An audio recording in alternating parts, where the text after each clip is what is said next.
This is The Spot, a BYU-Idaho radio production where we talk about what you're talking about at BYU-Idaho. Today's hosts are me, Celeste Simmons, Robert Harris, Jesse Pruitt, and special guest, Emily Pruitt. The views and opinions of this podcast are not that of BYU-Idaho Radio or the university and are solely the opinions of the hosts. All right. Thanks, everyone, for being on the podcast today. Today, our special guest is Emily, and she's actually Jesse's wife. So I think they'll give some good insights, especially with what our topic is today.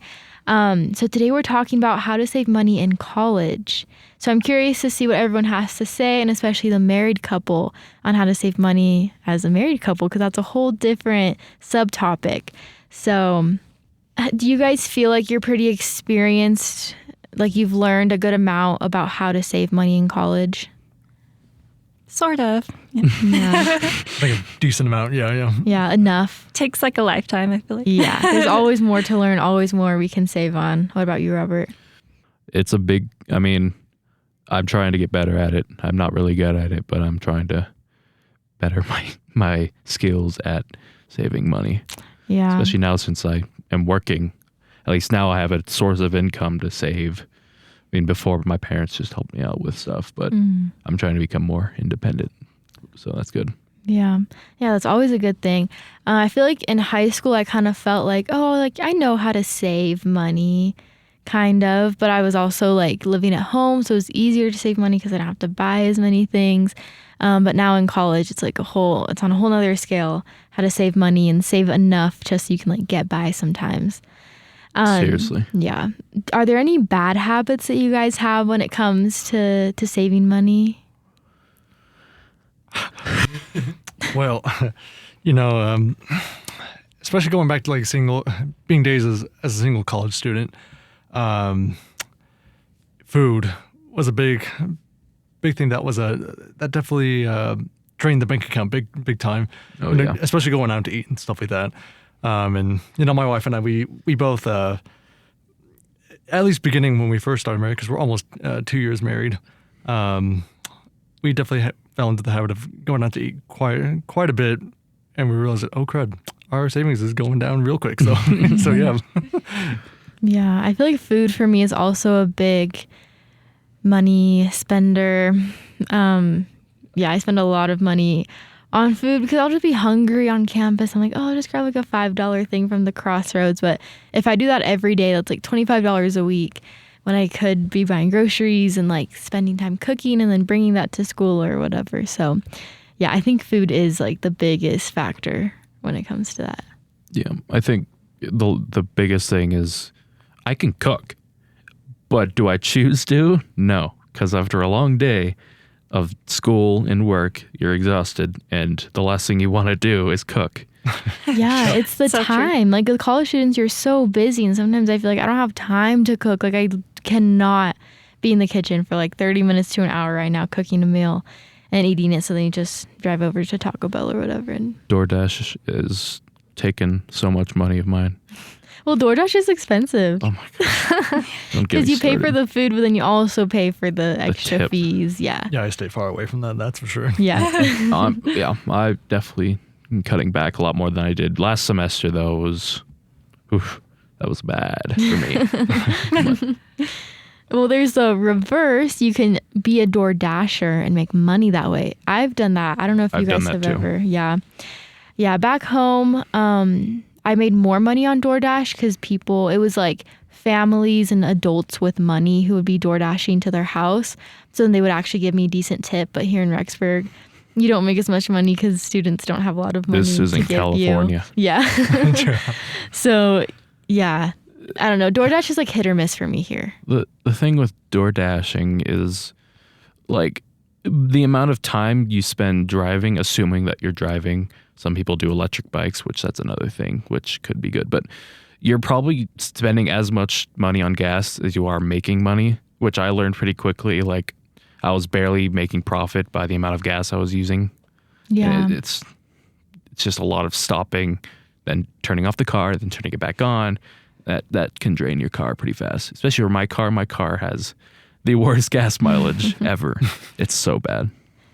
DoorDash is hit or miss. I mean, try it out to the listeners. Like, try it out if you have a car and you have extra time on your hands. Because on the app, it's always busy. Rexburg is always a hot spot. Because I think there's a lot of students who don't have cars and they want food that they can't walk to. So then they DoorDash it. So yeah, just try it out. See if it works for you. If you have like a Prius or something, then you probably would be making money. So I mean, it's not that hard. It's just it's time consuming. I mean, you can sit in your car and listen to music while you drive. So I mean, it's better than probably a 9 to 5. You'd probably enjoy that more, but you're not going to make as much. I guess. Just depends.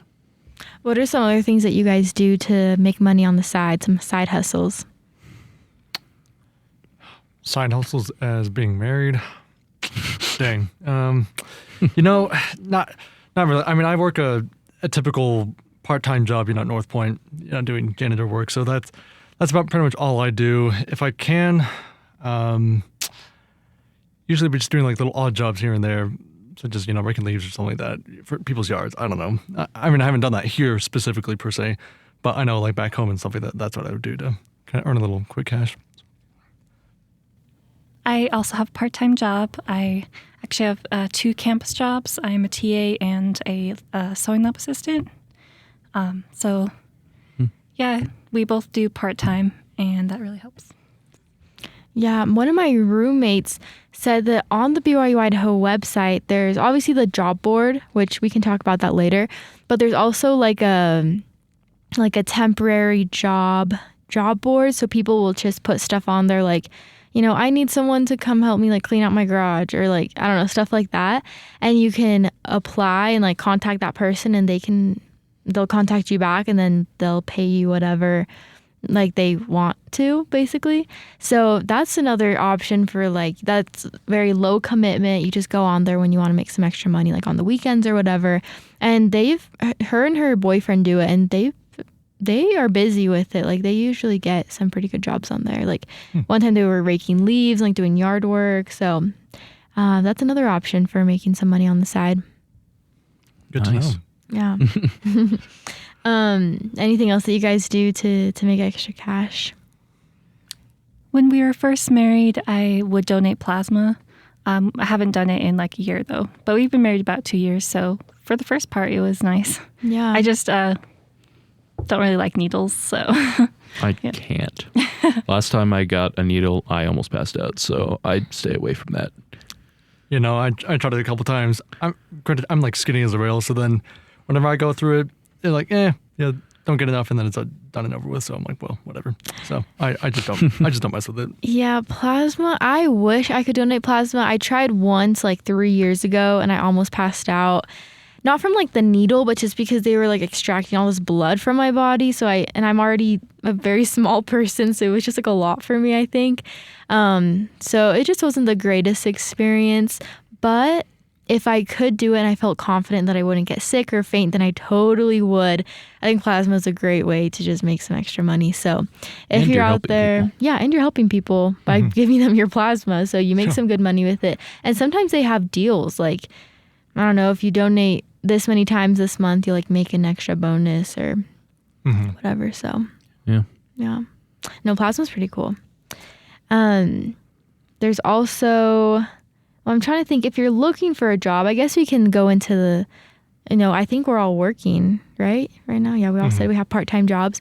So how about we go through and talk about how we got our part-time jobs? Robert, do you want to start? Yeah. So I work here at the BYU-Idaho radio station. I got introduced to that through the radio station practicum class, and they were talking during the class like, hey, next semester we're going to be hiring people, so if you want, apply. And I said, why not? And I applied, and I luckily got in. And it's a really good job because you make your own time. You come in when you want. Just do the work, and that's all they ask. So I think that's really cool. Yeah, I think for me, so obviously I'm a janitor at North Point, so not even with the school, but it's, one of those, what do you call it, approved housing. And I got it because my brother-in-law actually worked there. So, people, it's like not what you know, but who you know that really gets you a job. I mean, it's not the greatest job in the world, but, hey, a job's a job. So pretty much got it through the old-fashioned way. What about you, Emily? So I used to work at Burlum's, but I wanted a campus job so I could have more flexibility with my classes. So I just started asking around, and they had some positions available for lab assistant or TA. And the teacher actually contacted me and said that her TA was graduating, so that there was an opening for me. And then the next semester, I got an offer for being a lab assistant, and applied and got that job. So Yeah, mine's kind of similar. I was a student in the radio station practicum, and then through that I needed an internship for the next semester, so I just asked our professor, who's now my boss, Brother Isle. I was like, hey, I'm looking for an internship, like let me know if you hear of anything. And he was like, oh, well, I need an intern here at the radio station. So I became the intern the next semester, and then that just had pretty much got me into the working at the station. So after being the intern, I've done some other various jobs around the radio station part-time, including the spot, which you're listening to. So it's a great job. But yeah, it sounds like all of us just kind of had these connections, and that helped us get our jobs. So yeah, having connections is great. Sometimes you don't even know who would make a good connection. I didn't think that my professor would one day be my boss, but now he is, and it's super awesome, and I love working here. So definitely use your connections. Think of people that you know, post it, put it on like Facebook groups, like, I'm looking for a job. Does anyone know anything? There's so many ways to find a job rather than just like going to a job board or going to Indeed.com and applying, which those also work great. So I've done all of it, honestly, and I've been able to make some money. So it's been good. What are some other tips you guys have for helping people find jobs in college? I mean, kind of going back to the, who you know kind of thing, networking is a big thing. I mean, especially, for those of us in school, we're trying to get, build up our skills in our careers and things like that. And so I think, finding people that are like-minded in your skills really helps with that. I mean, let's see, I'm trying to think. But yeah, like for example, like through the job board, I try to find jobs that are applicable to my skills. Granted, that hasn't been as successful because, it's fairly impersonal, and, you really don't know the people on campus. Well, unless you really do know the people on campus, if you're that kind of person. But, really knowing somebody that's like-minded, such as, your faculty mentors, for example, they're a great resource to help you find things that are particularly in your niche and things like that. So, yeah. Mm-hmm. And have you guys ever kept a budget in college? I just thought of that. I'm trying to. Yeah. Yep. Tried and failed and working on it. So. Yeah, I'd say the same things. Mine's like, sometimes I'm really good, sometimes I'm really bad. But how do you guys create your budget? Because that's the first thing, is like, what do I even put on my budget? What kind of categories am I supposed to make? What do you guys do when you create it? Well, first you divide it up into all the expenses you have to pay, like rent, food, electric, gas, all of those. And then after you split the money up into those categories, and then you have a part for savings for whatever's left over. Okay. And tithing, I guess that's important too. Yeah, I was going to say, with the tithing part, I don't know if you guys have ever heard of Dave Ramsey. Mm-hmm. He is the money expert, but he's a Christian, and my dad is obsessed with him and like loves to do all the Dave Ramsey stuff. So I grew up pretty knowledgeable on like budgeting and saving and like the importance of living within your means and all of that.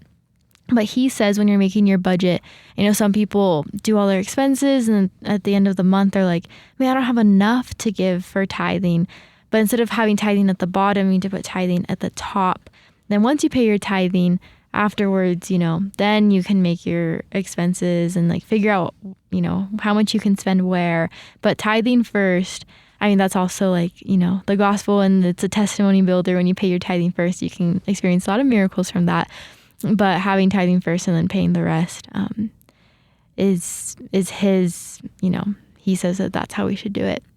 What other things do you guys do when you're creating your budget? See, I think kind of go into the expenses side, I try to look at, stuff that's like recurring payments and things like that. Because obviously I know most of us as college students, we either have like, Spotify subscriptions or, like streaming services, Netflix, Hulu, Disney Plus, all that stuff.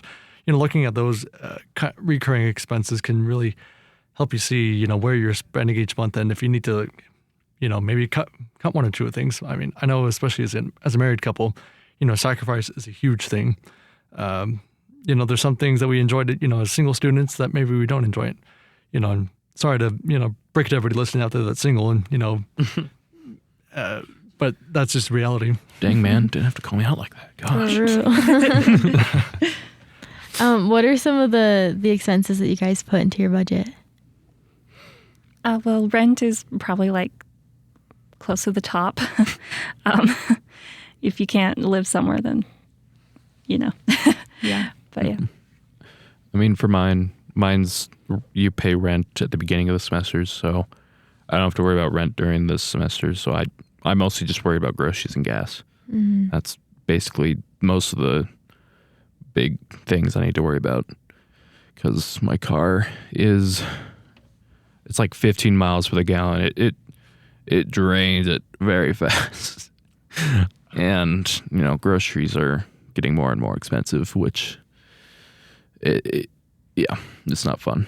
Yeah, sadly, I've had to allocate more money to groceries because before it was just not, I just could not buy enough food with the money that I was putting towards groceries. So, put a little bit more into groceries and a little bit less into something else. I like to make sure that I have like a fun section because having fun is important in life. So having however much money you want towards, going out and doing some activity that's going to cost money. You don't have to put a ton of money towards it, but I think just kind of having that money there to remind yourself, to allow yourself to have fun instead of just putting that money away, because it's important to go out and, I don't know, go roller skating or go do whatever you guys like to do. I think having that money there on my budget makes me feel okay when I spend it towards fun things, because I'm not feeling bad for like spending money that I could be saving, because I'm not supposed to be saving that money. I'm supposed to be spending it on having fun, which is okay. Right. As long as it's, in moderation. There's this really cool app that Dave Ramsey has called the Every Dollar app. Oh, yeah. Yeah, that app is really cool. You can get it for free. There's also like a paid version, but I just have the free version. It works out great. But yeah, it has all of the different sections, like big sections, and then within that has like subsections of what you should be putting your money towards. So I definitely recommend downloading that app. I don't know if you guys use any other app or if you have experience with the Every Dollar app, but I think that's about so. I mean, the bank that I use, they also have an app that allows you to create a budget too, so it's already built in within the system. So I guess depending on which bank you use, they may or may not have that kind of option. So, but I know with my bank, I try to use that to, budget towards things. Mm-hmm. And how do you guys stay disciplined to stay within your budget and to avoid impulse spending? What helps you with that? Don't even get me started on impulse spending. I was talking about before that this weekend I splurged and got myself a Lego set because my justification was it was fulfilling a childhood dream because I always wanted that specific one. Heck yeah. And I was like, I have money saved, so if I buy it, it's a one-time thing. So, Yeah. We also like to do impulse buying, but I think sometimes having an occasion to save it for is a good idea. Like often, my husband likes Lego sets too. So if we're going to do that, we're going to save it for Christmas. Because I like clothes, I'm an apparel major. So I try to save that stuff for Christmas.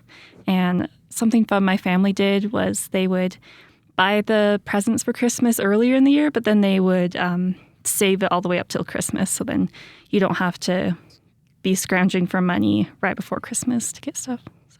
That's smart. Yeah, absolutely. Going with that, because obviously she's my wife, having an accountability partner, I think is a great help. I know me and her, we're definitely far from perfect, but I think, especially when it comes to me and my spending habits, she definitely keeps me in line, saying, "Hey, should we be going out, or should we be making something at home?" kind of thing, and it helps. I guess currently this semester we're actually staying with her parents, so my in-laws, and so that's one way to save if you're married and a little tiny money. Stay with your in-laws if it needs to be. Not the greatest scenario to be in, but hey, whatever works. So just while we're trying to get through school. Yeah, you guys are lucky you have that option. That's awesome. Yeah, so I'm not saying that's for everybody. Not everyone's going to have use your that. resources though. Yeah, but also you don't have to be living in the best student housing. You can.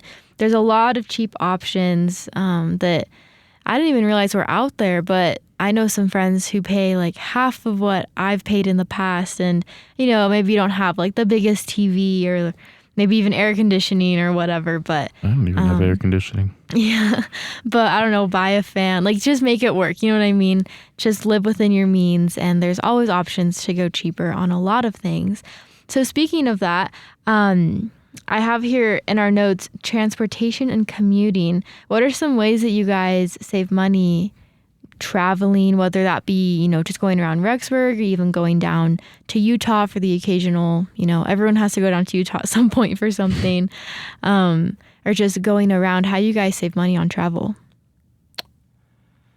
I think, we've been trying out this semester for sure. But my wife and I, we try to coordinate each other's schedules so that we're not having to go back and forth between, home and in school and stuff like that. Because we're both, it's kind of interesting because both of our schedules, they're fairly opposite or they overlap each other. So it makes it a little bit difficult to arrange things, but we try to do the best we can to arrange it so that we're, going together at certain places if needs be. And we pretty much just stay on campus all day, every day. Yeah, I've noticed in the past I've gotten parking passes, which it kind of just depends on where you live. I know a lot of married people like to get the parking passes on campus because they usually live pretty far from campus. Having a parking pass is nice, but it's not a necessity if you live close to campus. In the winter, it was a necessity for me because I did not want to walk. For my mental and physical health, I did not want to be walking through the snow. But, in the springtime, it's nice, walking around campus and back to your apartment. It's not too bad. So kind of, keeping yourself in check and asking yourself, is this necessary? Is this a necessary purchase? And then with gas, gas is hard because it fluctuates so much. But I remember when, I think it was last summer, when gas prices just skyrocketed. That was the first time where I was like, oh my gosh, I cannot drive. I would drive around, go to my friend's apartment and drive there, whatever. But I was like, I literally cannot afford this. So I just have to start walking. And then this past spring semester, me and my friend bought bikes. That saved us a lot of money. And so that was a fun, exercise, and we saved money. We got there quicker than we would if we were walking, and we're also saving money on gas. So there's a lot of ways, biking, walking. Yeah, going with the kind of short and longer travels. The shorter travels tend to take up more gas because you're stopping constantly, and that just wears on the engine and gas and everything like that. So that's just I think that's just more or less common sense with that. So as far as planning things, and that's kind of somewhat maybe unavoidable in certain instances, especially here in Rexburg. But if you're going down to Idaho Falls or something like that, maybe plan ahead for those kind of trips, so you're not having to go every other day kind of thing. More or less maybe once a week kind of thing. So. And with going back to the parking passes, they have an economy pass, which is only $5 compared to $40 with the North parking pass. So that can help save money. What's the difference between economy and then the other passes? The economy, you just park farther up the hill. It's farther away from the buildings, but if you live far away, then it's still going to help you get to campus. So that's good to know. The economy pass is like a life hack. Also, when going to Idaho Falls or going somewhere that's a little bit more out of town, going with friends and then you can split the gas.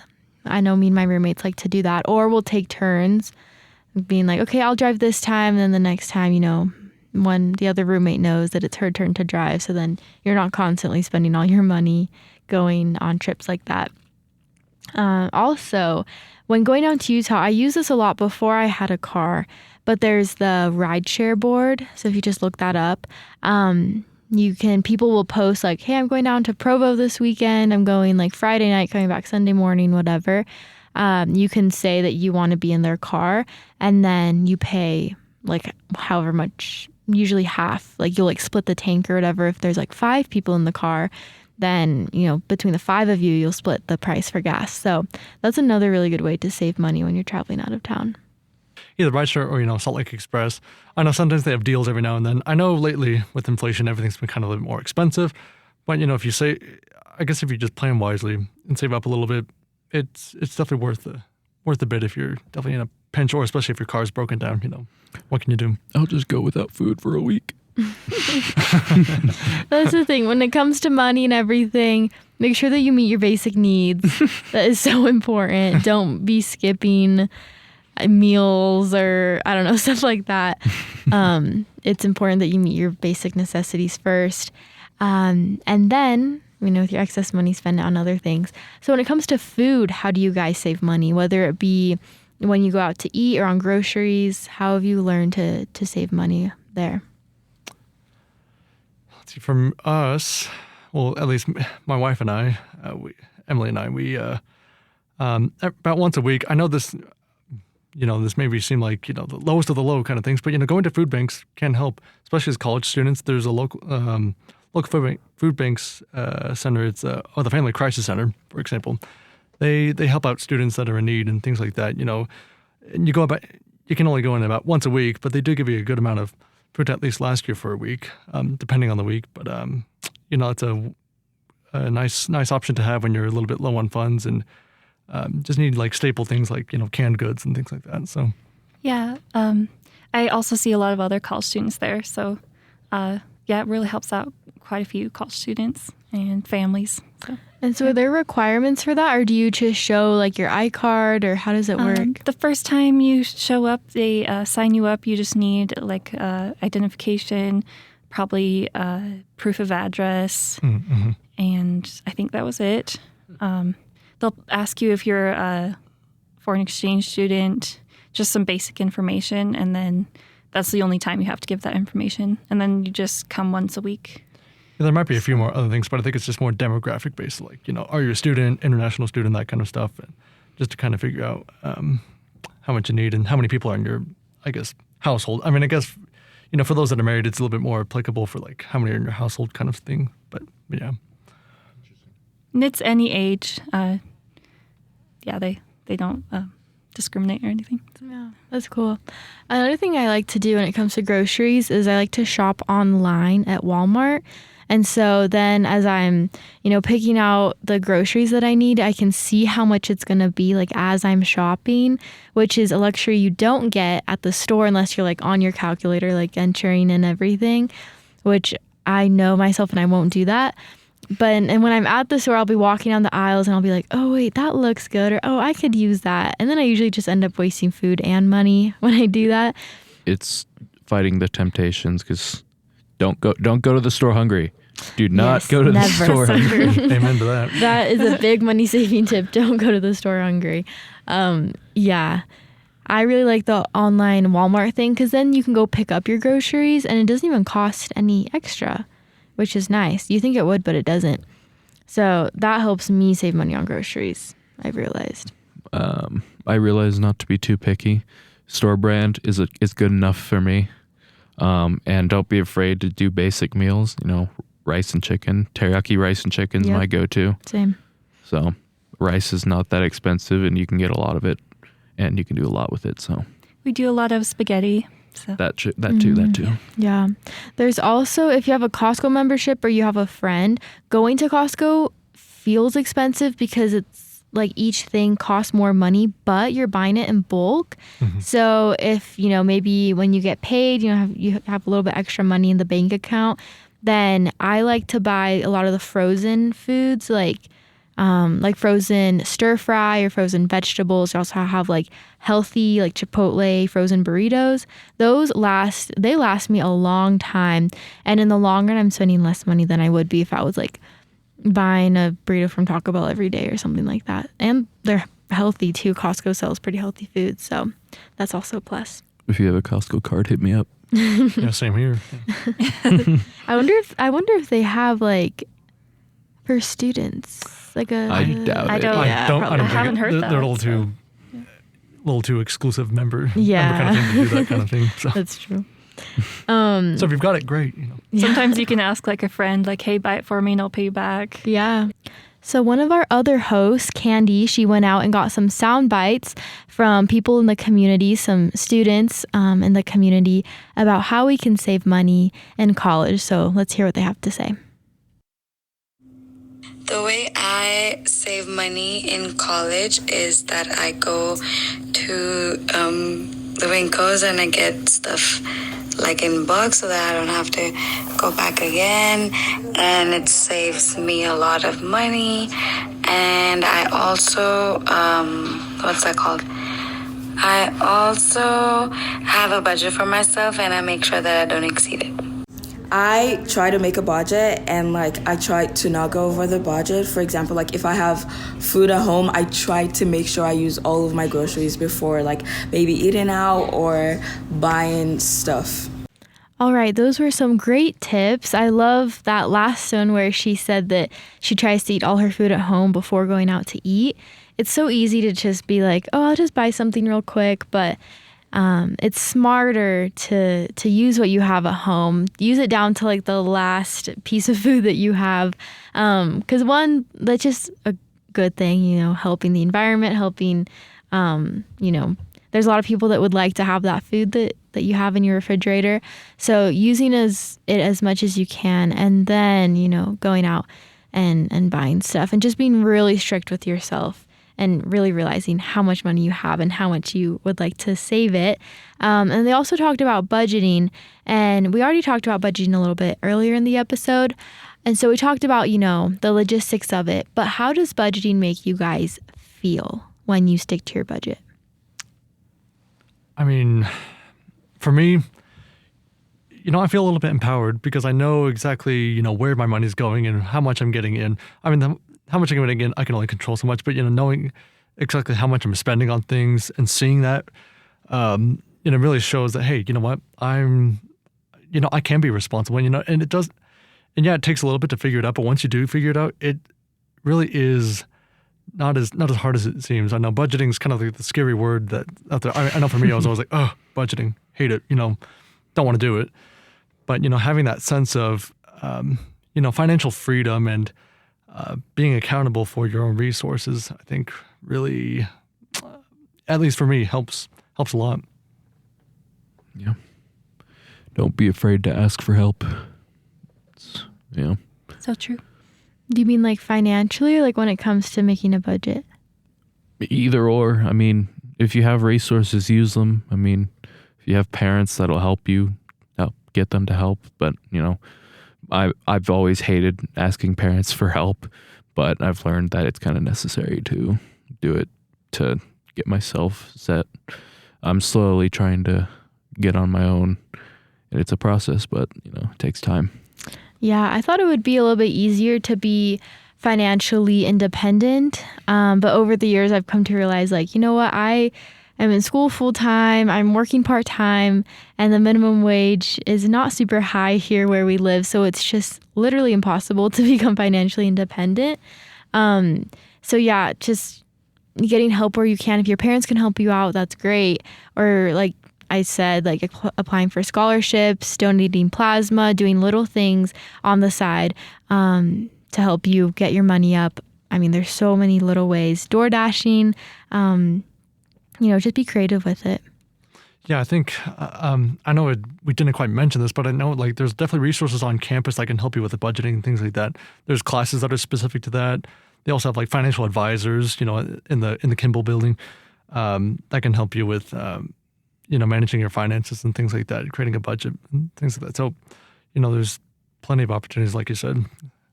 Yeah, downstairs in the MC, they have that whole section. I don't remember what it's called. It's student help or something like that. Student advisory or something like that. Yeah, student advising.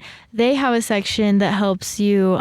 They have people that are trained to help you financially and help you keep a budget and everything. And so there are so many resources around us to help us, be independent with our money, but be smart with our money. So I definitely recommend, doing all the things that we said in this podcast, and there's so much more. There's so many ways to save money, to live within a budget, and like Jesse said, it's empowering, it's freeing, and once we get the hang of it, we're never going to be perfect at it. It's very much a learning process, but once you get the hang of it, it's a great feeling. You've been listening to The Spot, a production of BYU-Idaho Radio. Today's hosts were me, Celeste Simmons, Robert Harris, Jesse Pruitt, and special guest, Emily Pruitt. The views and opinions of this podcast are not that of BYU-Idaho Radio or the university and are solely the opinions of the host. This episode was edited by Noah Timpson. Producers were the hosts with supervision by Brandon Isle. Our theme music is Finding Happiness by DJ Quads and The Perpetual Ticking of Time by Artificial Music. To listen to more episodes of The Spot, like and follow us on social media or visit our website byui.edu/radio and click podcasts. Be sure to subscribe to the BYU-Idaho Radio podcast on Apple Podcasts, Google Podcasts, Spotify, SoundCloud, or wherever you get your podcasts. And also leave a review of the show and leave a comment on what we should talk about next.